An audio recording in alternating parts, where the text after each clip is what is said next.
ક્યાં બાકી બોલ હજી? હજુ તો આ ખોડવાનું બાકી છે અહીંયા, પછી ધૂળ નાખવાનું બાકી. એટલું ધૂળ તો નાખી દીધું, આ એટલું નખાઈ ગયું. પછી હજુ આ અહીંયા બાકી છે. આ બોલો, એટલું બધું બાકી છે?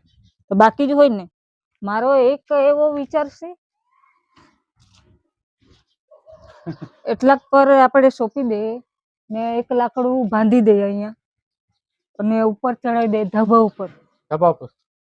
હા તો એમ કરશું, ધાબા પર ચડાવી દે, બીજું શું? અરે હું છે ને અને તો મારે મમ્મી ને ત્યાંથી અલગ અલગ બધું બી લઈ આવી, ખબર છે? અલગ અલગ બી લઈ? હા, એમ?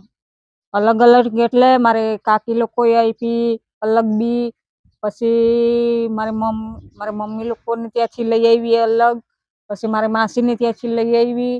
એટલે અલગ અલગ બધી બી છે. એટલે છે ને અલગ અલગ બી બધી સોંપાય. સોંપી જ દેવાય, હું કે ના પડું? એટલે ને ખાવાની થાય. પછી શાકભાજી કેવી મોંઘી વેચાય ખબર છે ને તમને? મોંઘી વાળી સામાની મોંઘી.